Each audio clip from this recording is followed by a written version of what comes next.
कविता पाऊस. आला आला वादळ वारा, घेऊन संगे पाऊस धारा. पाऊस पाऊस खेळूया, धारा मुठीत पकडूया. पाण्यात खूप नाचूया, भिजून चिंब होऊया. वारा असा वेगात पळतो, पाऊस आमुचा घेऊन जातो. पकडून ठेवूया वाऱ्याला, पुन्हा आणूया पाऊसाला. अरे हा लपून बसला कुठे, गेला वाटतं आल्या वाटे. स्टडी स्पेक्ट्रम टीव्ही चॅनलमध्ये तुमचं सर्वांचं स्वागत आहे.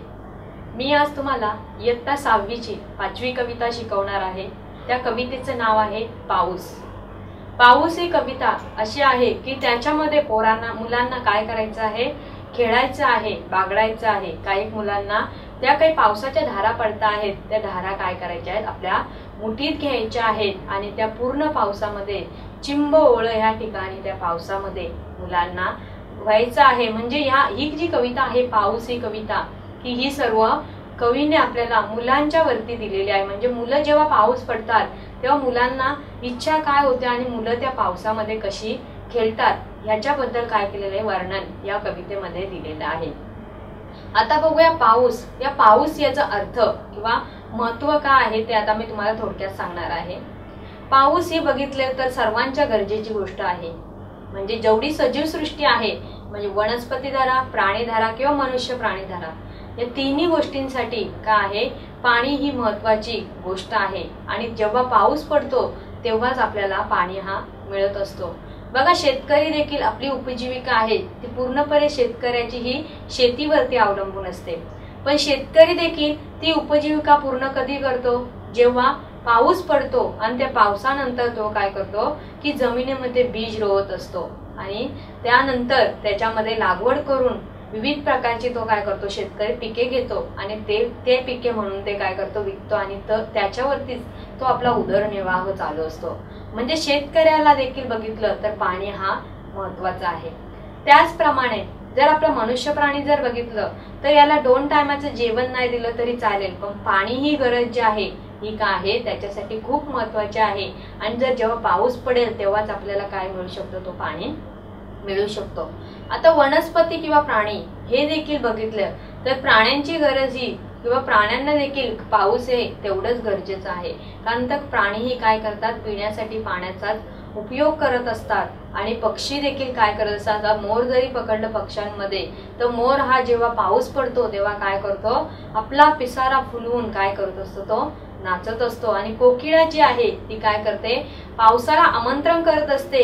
कुहू कुहू आवाज करून काय करत असते, ती पावसाला आमंत्रण करते की पावसा तू आता काय कर, पड, आता आम्हाला काय आहे, तुझी गरज आहे. आणि जो चातक पक्षी आहे तो चातक पक्षी देखील काय करतो, पहिल्या पावसामध्ये त्याच्या तोंडामध्ये जेवढा पाणी पडेल तेवढाच पाणी तो काय करतो, ग्रहण करतो आणि वर्षभर तो पाणी तो पुरवत असतो. म्हणजे चातक पक्षाला देखील पावसाची काय आहे, गरज आहे. आणि वनस्पती जर बघितल्या तर त्या वनस्पती देखील काय आहे, वर्षभर उन्हामध्ये का असतात, उभ्या असतात. वर्षभर उन्हाच्या त्या सूर्याची जी किरणे आहेत त्याचा भार या सहन करत असतात. पण जेव्हा पाऊस पडतो तेव्हा त्या वनस्पती देखील कशा होतात, प्रफुल्लित होतात. त्यांना देखील खूप आनंद होतो. त्यांचं देखील पूर्ण स्नान हे पावसामुळेच होत असते.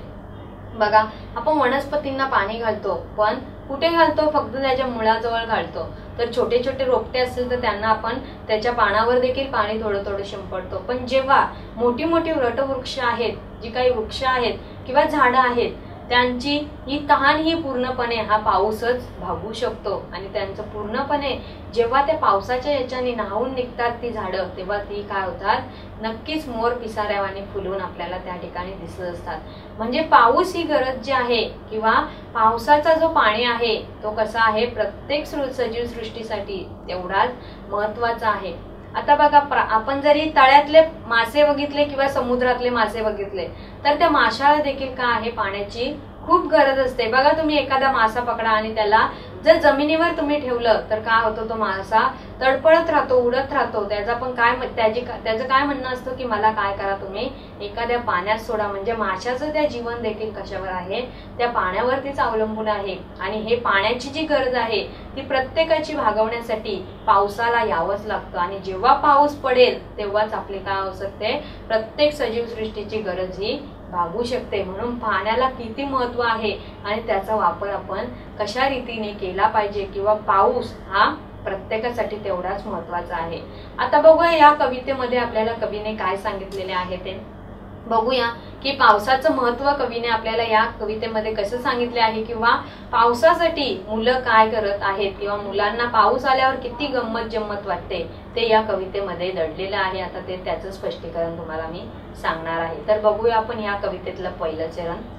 आला आला वादळ वारा, घेऊन संगे पाऊस धारा. काय आहे, 2 ओळी दिलेल्या आहेत त्याने, की आला आला वादळ वारा, घेऊन संगे पाऊस धारा. बघा, तुम्हाला माहिती असेल की जेव्हा पाऊस पडणार असेल तेव्हा आपल्याला पहिल्यांदा काय वाटतं, की हवा जी गार आहे ती आपल्याला स्पर्श होऊन जाते. म्हणजे हवा ही पहिल्यांदा येते आणि नंतर पाऊस पडत असतो. म्हटलं जातं की पाऊस पडण्याच्या आधी आपल्याला सूचना वारा दिला जातो. म्हणजे जेव्हा वारा सुटतो तेव्हाच काय होतंय, त्याच्यानंतर थोड्या कालावधीनंतर पाऊस हा पडत असतो. म्हणून कवी इथे म्हणतात की आला आला वादळ वारा. काय आलेला आहे, वादळाचा आता वारा आलेला आहे. वादळ वारा म्हणजे काय, वादळात वाहणारा जोरदार वारा. म्हणजे जसं वादळ जेव्हा सुटतो आणि त्या वादळातला वारा हा प्रत्येकाने टीव्हीवर म्हणा किंवा प्रत्यक्षात म्हणा किंवा आपल्या कुठे समजा घरा ठिकाणी म्हणा, कुठेतरी आपण वादळ वारा किंवा जोराने वारा हा आपण बघितलेला आहे. तसाच वादळ वारा जेव्हा येत असतो तेव्हाच तो आपल्या संगे काय घेऊन येतो, पाऊस धारा. संगे म्हणजे काय, की सोबत. जेव्हा वादळ वारा येतो तेव्हाच तो घेऊन आपल्या संगे काय येतो, पावसाच्या धारा. म्हणजे पाऊस तो नक्कीच आपल्या सोबत घेऊन येत असतो. म्हणजे हा असा वादळ वारा तो काय करतो, आपल्या संगे पाऊस धारा घेऊन येतो. आणि जेव्हा या पाऊस धारा जमिनीवरती किंवा वटवृक्षांवरती पडत असतात तेव्हा त्याचा महत्व किंवा त्याचा आनंद हा वेगळाच असतो. म्हणून की पाऊस पडण्याच्या आधी जो आपल्याला सूचना वारा येतो तोच म्हणजे काय आहे, वादळ वारा आहे. आणि तो वादळ वारा जेव्हा निर्माण होईल तेव्हाच काय होईल, तो आपल्या संगे पावसाच्या धारा देखील घेऊन येईल. बघा की जेव्हा ढगांची सूर्याच्या उष्णतेने काय होत असते, ढगांची निर्मिती होते. ते ढग हळूहळू कुठे जातात, वर जातात. म्हणजे सूर्याच्या उष्णतेने त्या पाण्याची वाफ होते आणि ती वाफ काय होते, हळूहळू वर जायला सुरुवात होते. आणि वर जायला सुरुवात झाल्यानंतर त्याचं त्या वाफेचं रूपांतर हे काळांतराने ढगात होतो. आणि ढग जेव्हा काय होतात, की ते ढगांची निर्मिती झाल्यानंतर वाऱ्याच्या काय होतात, वाऱ्याच्या सहवासात ते ढग पुढे पुढे सरकत असतात आणि त्यांना अडथळा निर्माण झाल्यानंतर पाऊस हा पडत असतो. म्हणून कवीने इथे सांगितलेले आहे की पाऊस धारा पडण्याच्या आधी आपल्याला येतो तो सूचना वारा म्हणजेच काय, वादळ वारा. म्हणून कवी म्हणतात की आला आला वादळ वारा, संगे घेऊन पाऊस धारा. त्याने काय केलेलं आहे, वादळ वारा देखील आलेला आहे आणि आपल्या सोबत पाऊस धारा देखील घेऊन आलेला आहे. असं पहिल्या चरणामध्ये कवीने आपल्याला सांगितलेलं आहे. आता बघूया या कवितेचं दुसरं चरण. पाऊस पाऊस खेळूया, धारा मुठीत पकडूया. काय सांगितलंय पुढच्या चरणामध्ये, की पाऊस पाऊस खेळूया, धारा मुठीत घेऊया. काय करतात मुलं, आता या पावसामध्ये जेव्हा पाऊस धारा वादळाच्या संगे जेव्हा पाऊस धारा आल्या आणि त्या पाऊस धारा पडायला लागल्या तेव्हा मुलांना काय झालेलं आहे, प्रचंड आनंद झालेला आहे. ते पावसामध्ये काय करत आहेत, नाचत आहेत, बागडत आहेत. म्हणजे जो त्यांचा आनंद जो आहे तो गगनात मावेनासा झालेला आहे. म्हणून मुलं तिथे काय म्हणतात की पाऊस पाऊस खेळूया. काय खेळूया आपण, या पावसामध्ये भिजता भिजता आपण काय करूया, पावसामध्ये नाचता नाचता पाऊस पाऊस असा एक खेळ खेळूया. म्हणजे काय तो खेळ आहे की म्हणजे पावसात भिजायचं आणि पाऊस पाऊस असं काय करायचं, बोलत राहायचं. म्हणजे पाऊस पाऊस आपण आता या पावसाच्या धारामध्ये काय करूया, खेळूया आणि धारा मुठीत पकडूया. ज्या काही आकाशावरून पावसाच्या ज्या काही सरी कोसळत आहेत किंवा सरी ह्या पडत आहेत त्या धारा आपण काय करूया, आता मुठीत पकडूया. मुठीत पकडणे म्हणजे का, हाताचा जो आपला पंजा आहे त्या पंजामध्ये काय सांगतात कवी, की त्या आपल्याला धारा ज्या आहेत त्या काय करायच्या आहेत, घट्टपणे पकडून ठेवायच्या आहेत. म्हणजे पाऊस पाऊस आपण आता खेळायचंच आहे आणि त्याचबरोबर पडणाऱ्या ज्या धारा आहेत त्या काय करायच्या, आपल्याला आपल्या हाताच्या पंजा जो आहे त्या पंजामध्ये मुठी बनवून काय करायचे आहेत, त्या धारा आपल्याला या ठिकाणी पकडायच्या आहेत, अशा कवी आपल्याला दुसऱ्या चरणामध्ये सांगतो आहे. की काय सांगतो तो, की पाऊस पाऊस खेळूया आणि धारा मुठीत पकडूया. आपण खेळ खेळूया पाऊस पाऊस आणि ज्या धारा आहेत त्या धारा आपल्याला काय करायच्या आहेत, मुठीत पकडायच्या आहेत, असं आपल्याला दुसऱ्या चरणामध्ये कवीने सांगितलेलं आहे. याच्यातलं बघूया आता पुढचं चरण. पाण्यात खूप नाचूया भिजून चिंब होऊया. काय सांगितलं त्याने, की पाणी आता जेवढा पाऊस धारा खूप पडलेल्या आहेत, सर्वकडे पाणीच पाणी दिसत आहे आणि त्या पूर्ण पाण्यामध्ये आपण काय करूया, नाचूया. म्हणजे काय करायचं, की जे काही डबके भरलेले आहेत, जो काही रस्त्यावर पाणी भरलेलं आहे, आपल्या अंगणात जो काही पाणी भरलेलं आहे, त्या पूर्ण पाण्यामध्ये आपण काय करूया, नाचूया. म्हणजे उड्या मारूया किंवा वेगवेगळ्या प्रकारचे तिथे नाच करूया, असे मुलं ती म्हणत आहेत. की आता पावसाच्या वादळ वारा देखील आलेला आहे, त्याच्या संगे काय केलेलं आहे, पाऊस देखील तो घेऊन आलेला आहे आणि आपण धारा देखील मुठीत पकडलेल्या आहेत. आता काय करायचं आपल्याला, पाण्यात खूप नाचूया. आपण जो पडणारा पाऊस आहे त्या पाण्यामध्ये आता काय करायचं, आपल्याला नाचायचं आहे, बागडायचं आहे. म्हणून मुलं म्हणतायत की आपण काय करूया, या पाण्यामध्ये आता खूप नाचूया. बघा आपल्या घरी देखील छोटी मुलं असतात, जेव्हा पहिला पाऊस पडतो तेव्हा आपण काय करतो, त्या मुलांना पाण्यामध्ये खेळण्यासाठी किंवा नाचण्यासाठी पाठवतो. तेव्हा ती मुलं काय करतात, की तो पाऊस जेव्हा अंगावरती पडतो तसं तसे ते मुलं काय करतात, उड्या मारायला सुरुवात करतात. तसेच ही देखील मुलं, या कवितेतली देखील मुलं काय करत आहेत, पाऊस पडायला लागलेला आहे आणि आता त्याने नाच गाणं जे आहे ते त्यांचं सुरू या ठिकाणी केलेले आहे. आणि पुढे काय सांगितलं त्याने, भिजून चिंब होऊया. काय करूया आता, चिंब म्हणजे काय, की पूर्ण भिजणे. आपण काय करूया, पूर्ण कपड्यांसोबत काय करूया, पूर्ण भिजूया. म्हणजे आपल्या अंगावरती आपण कपडे परिधान केलेले आहेत, पण काय करायचं नाही, त्या कपड्यांचा विचार न करता आपण काय करूया, ते घातलेल्या कपड्यांच्या सोबत पूर्णपणे काय करूया, चिंब ओळे होऊया. म्हणजे पूर्णपणे आपण या ठिकाणी भिजून जाऊया, असे या कवितेतले मुलं आपल्याला सांगत आहेत. बघा पहिल्या पावसामध्ये मुलं देखील काय करत असतात, भिजत असतात, चिंब ओळे होत असतात. म्हणून या ठिकाणी कवी देखील आपल्याला काय सांगत आहेत, की आपण काय करूया, ते मुलांना एवढा आनंद झालेला आहे, ते पावसामध्ये एवढे नाचत आहेत की कपड्यांसोबत ते पूर्णपणे काय झालेले आहेत, भिजून चिंब ओळे या ठिकाणी झालेले आहेत. आणि मुलं देखील आपल्याला तेच सांगतात या कवितेमध्ये, आपण काय करूया, आता पूर्णपणे भिजून काय करूया, चिंब ओळे होऊया. म्हणजे पूर्ण कपड्यांसोबत आपण काय करूया, या पाऊस धारा आता आलेल्या आहेत आपल्या स्वागतासाठी आणि याच्यामध्ये आपण काय करूया, पूर्णपणे भिजून जाऊया, असे आपल्याला ही मुलं सांगत आहेत. त्यातला पुढच्या चरणामध्ये बघूया आपल्याला काय सांगितलंय, वारा असा वेगात पळतो पाऊस आमचा घेऊन जातो. काय सांगितलं आहे पुढच्या चरणामध्ये, की वारा असा वेगात पळतो पाऊस आमचा घेऊन जातो. म्हणजे आता या पाऊसधारा ज्या आहेत त्या बघितल्या तर काय आहेत, की पाऊसधारा ज्या आहेत त्या वादळासोबतच काय आलेल्या होत्या. म्हणजे जेव्हा वादळ वारा आला आणि त्यावेळेसच पाऊसधारा या आलेल्या होत्या. पण बघा वादळ वारा किंवा वारा जर बघितला तर एका ठिकाणी हा कधीही स्थिर नसतो. बघा कधी कधी एका ठिकाणी वारा भरपूर वाहतो आणि तो वारा नंतर काय होतो, पुढे निघून जातो. अशा रीतीनेच हा वादळ वारा देखील आलेला होता आणि आपल्या संगे पाऊसधारा हा वादळ वारा घेऊन आलेला होता. तोच वारा आता काय झालेला आहे, वेगात पळतो. पूर्णपणे वेगात त्याने जोरात काय करायला, वेगात म्हणजे काय, की जोरात त्याने जोरात पळायला सुरुवात केलेला आहे. आणि तो जेव्हा वादळ वारा या ठिकाणावरून निघून जाईल त्याच्या सोबत ज्या आलेल्या पाऊसधारा आहेत त्या देखील नक्कीच या ठिकाणावरून निघून जातील असं मुलांना वाटत आहे. बघा की जेव्हा एखादा समजा मूल आपल्या आईच्या सोबत कुठे फिरायला गेलेला असेल आणि त्या ठिकाणी गेल्यानंतर एखादा मूल जेव्हा आपल्या आईच्या सोबत फिरायला गेलेला असेल आणि त्या ठिकाणी गेल्यानंतर तो मूल काय करतो, की तिकडचं काम उरकल्यानंतर काय होतं, मजेमध्ये एखादा व्यक्ती कोणाच्या घरी गेले असतो तो बोलतो की काय होतं, तू आमच्या घरी राहा. पण तो मुलगा काय करतो, त्यावेळेस त्या ठिकाणी न राहता आपल्या आईच्या सोबत घरी येणे हाच तो काय करतो, मार्ग अवलंबत असतो. तसाच या पाऊसधारा देखील तशाच आहेत.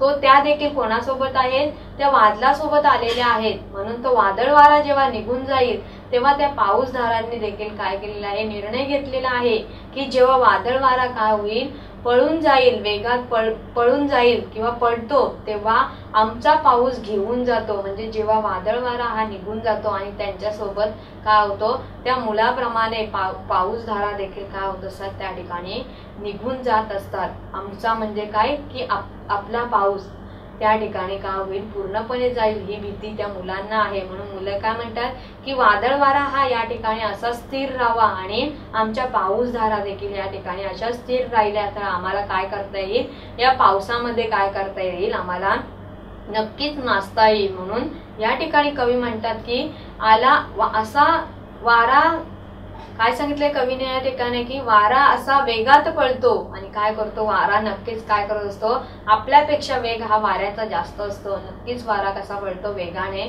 पळतो आणि त्याच्यासोबत ज्या आलेल्या पाऊसधारा ज्या आहेत त्या देखील आमच्या काय करतो, घेऊन जातो, असे आपल्याला कवी या ठिकाणी सांगत आहेत. आता बघूया पुढच्या चरणामध्ये आपल्याला कवीने काय सांगितले आहे.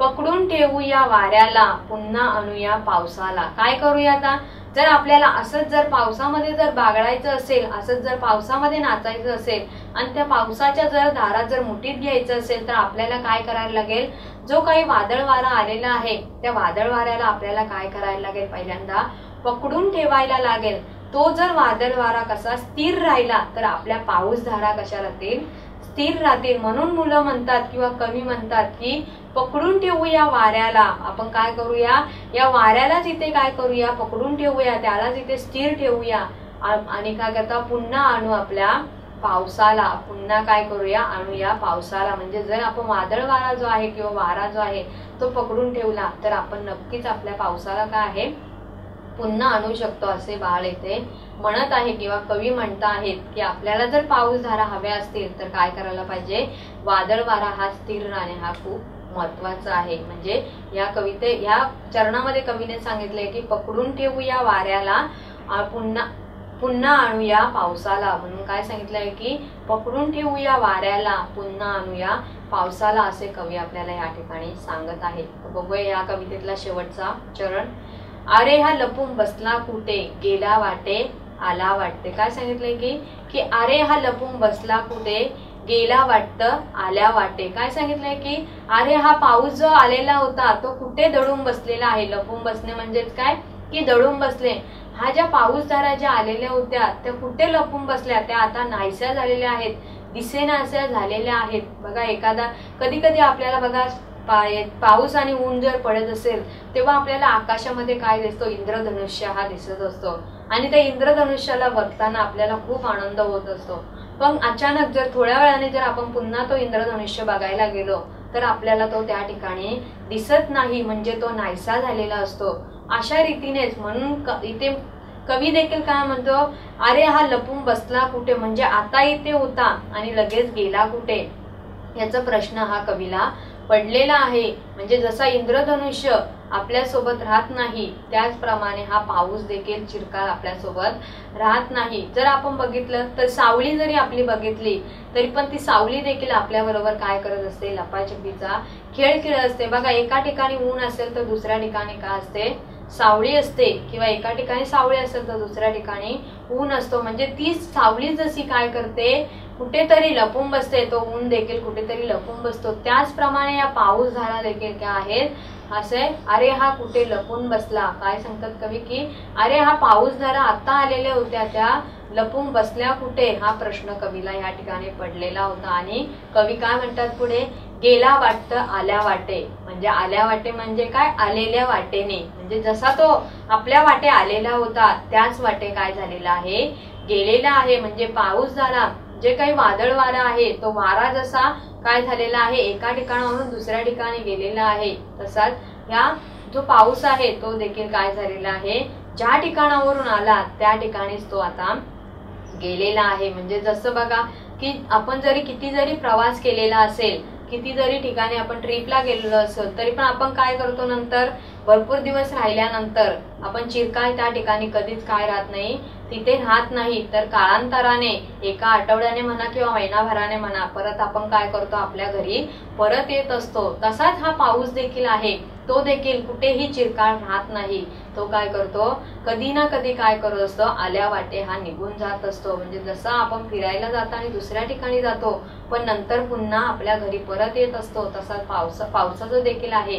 तो देखील कुठेही गेल्यानंतर तिथे चिरकाळ न राहता परत आपल्या घरी त्याला परत जाणं आहे. म्हणून कवी म्हणतात की अरे हा लपून बसला कुठे, गेल्या वाटे आला. काय सांगितलं, गेल्या वाटतं आल्या वाटे. म्हणजे आलेल्या ज्या ठिकाणावरून तो आलेला होता त्या ठिकाणी पुन्हा गेला की काय, असं कवीला या ठिकाणी भास होत आहे किंवा असे कवी इथे म्हणत आहेत. इथे आपली कविता जी आहे ती पूर्णपणे संपलेली आहे. आता बघणार आहोत आपण या कवितेतले शब्दार्थ.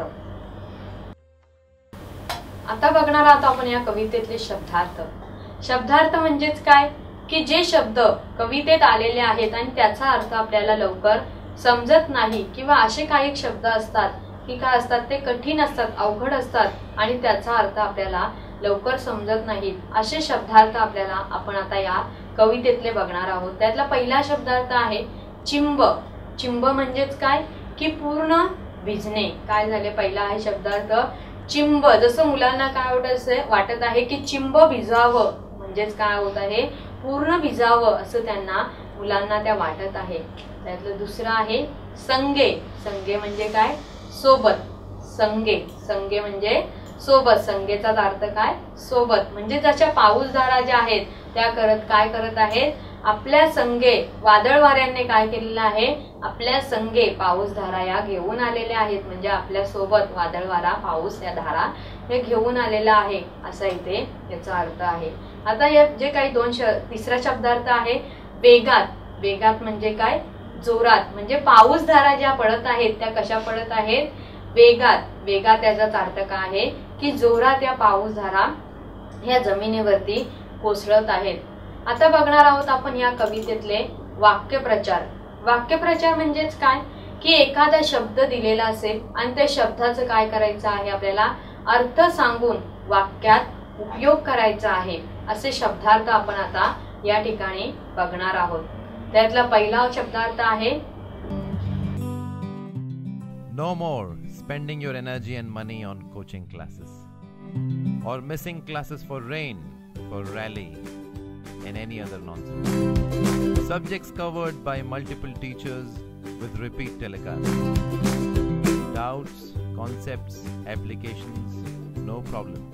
All explained through great and significant animation. So sit back comfortably in your home and watch Study Spectrum TV channel.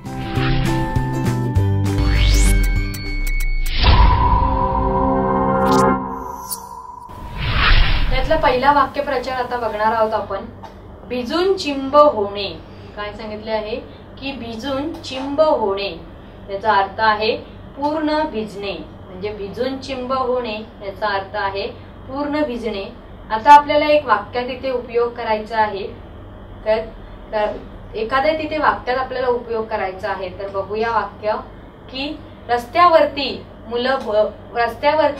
लोक माणसं काय करत होती, बसची वाट बघत असताना अचानक पाऊस आला आणि सर्व माणसे भिजून चिंब झाले. काय करता येईल वाक्य आपल्याला की रस्त्यावरती माणसे बसची वाट बघत असताना उभी असताना अचानक पाऊस आला आणि सर्व माणसेही भिजून चिंब ओले झाले. किंवा असं देखील छोटासा वाक्य करता येईल की रमेश पावसात भिजून चिंब झाला. असं देखील एखादं वाक्य करता येईल की रमेश पावसात भिजून चिंब झाला. बघूया या कवितेतले प्रश्न उत्तर. त्यातला पहिला प्रश्न आहे एका वाक्यात उत्तरे सांगा.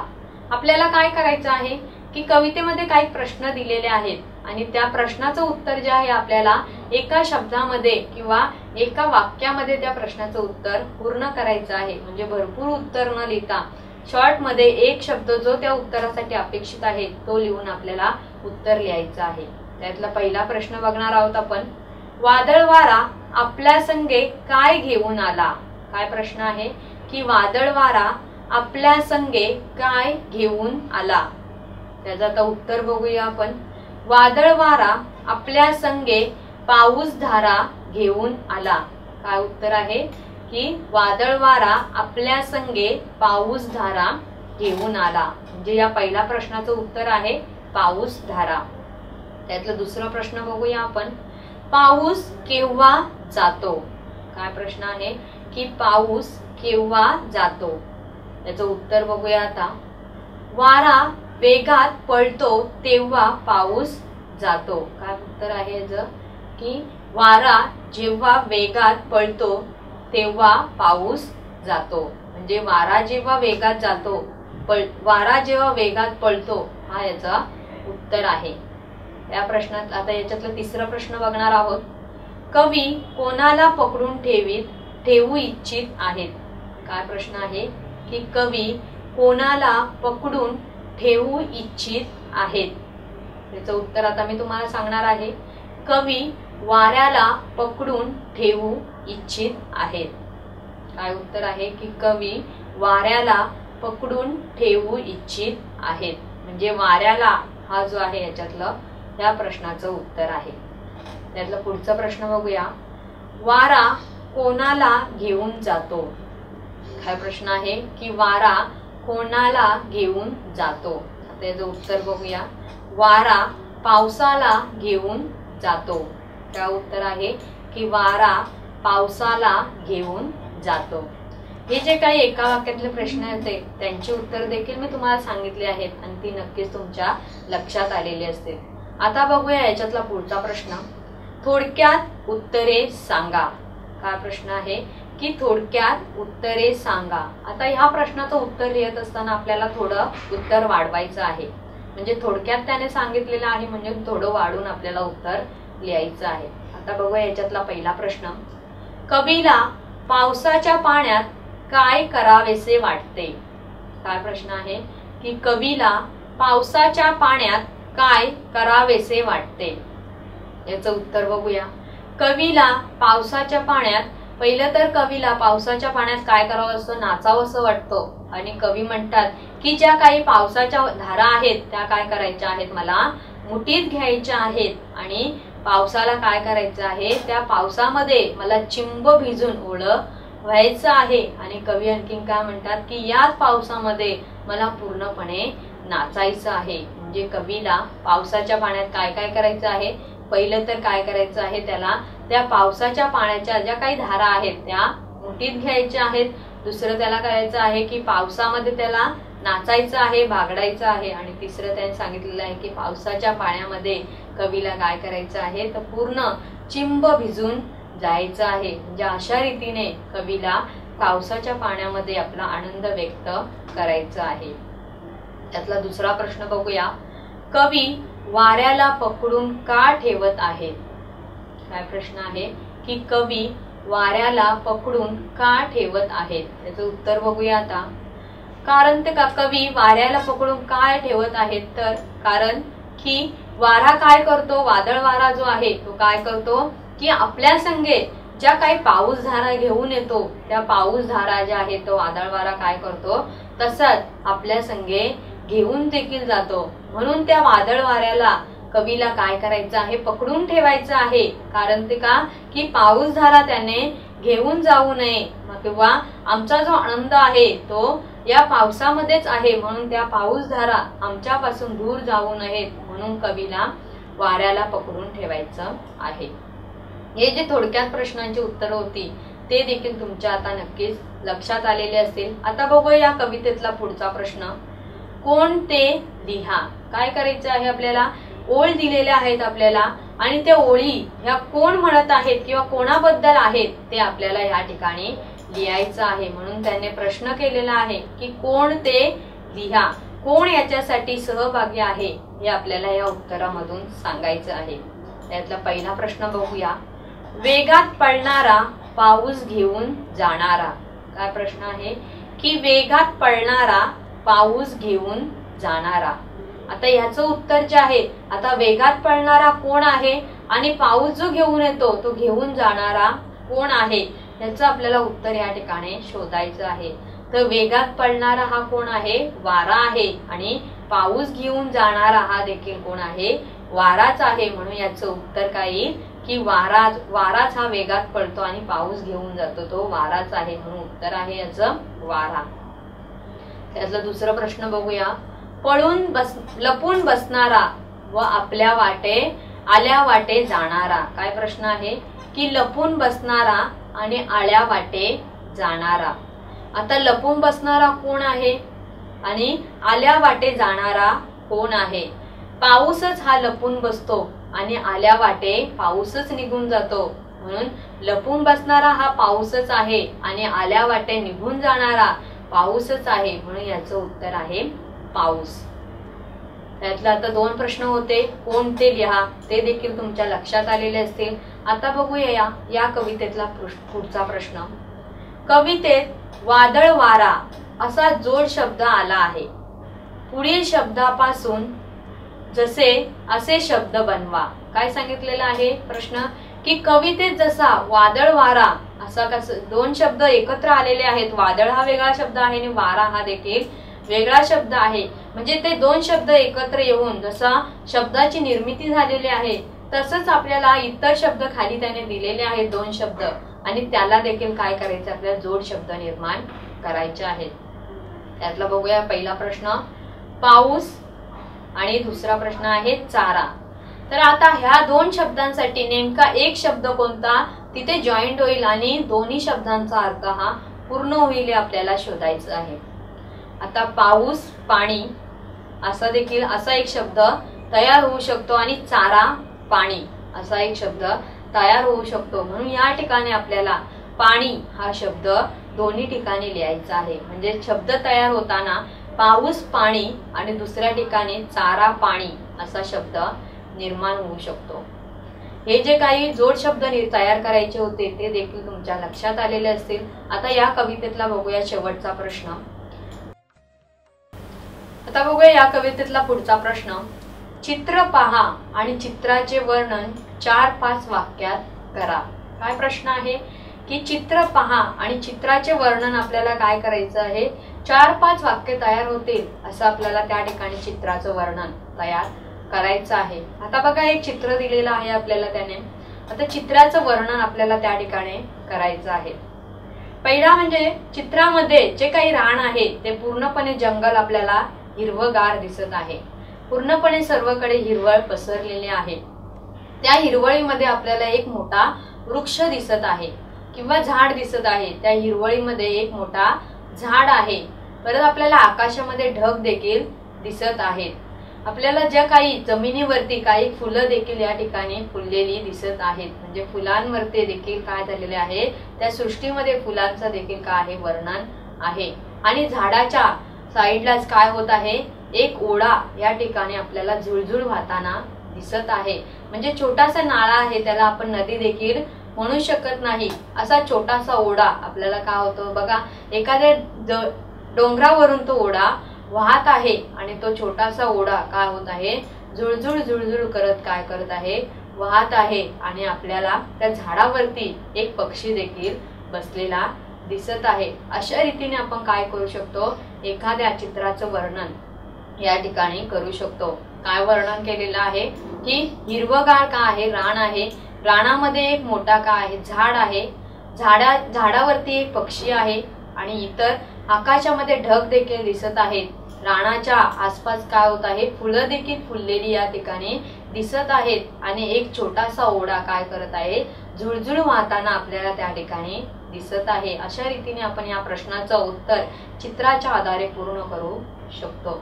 इथे जे काही तुम्हाला सांगितलेलं आहे चित्राचं वर्णन ते देखील नक्की तुमच्या लक्षात आलेलं असेल. इथे आपला ही जी कविता आहे ती संपलेली आहे. त्याच्या अगोदर आपण या कवितेमध्ये काय काय बघितलं ते बघूया. पहिल्यांदा मी तुम्हाला कवितेचे स्पष्टीकरण सांगितलं. नंतर त्यातले शब्दार्थ वाक्यात उपयोग करून वाक्यप्रचार सांगितले. एका वाक्यातले प्रश्न थोडक्यात प्रश्न कोण ते लिहा ते देखील बघितलं. आणि त्याचबरोबर आपल्याला वादळ वाऱ्यासारखे इतर 2 शब्द तयार कसे करायचे त्याचा देखील आपल्याला अभ्यास केलेला आहे. आणि चित्राचे वर्णन 4 ते 5 वाक्यामध्ये करायचं होतं ते देखील नक्कीच तुमच्या लक्षात आलेले असेल. इथे आपली कविता जी आहे ती पूर्णपणे संपलेली असेल आणि ती तुमच्या नक्कीच लक्षात आलेली असेल. जाता जाता तुम्हाला एवढेच सांगेल की अधिक माहितीसाठी पाहत राहा स्टडी स्पेक्ट्रम टीव्ही चॅनल.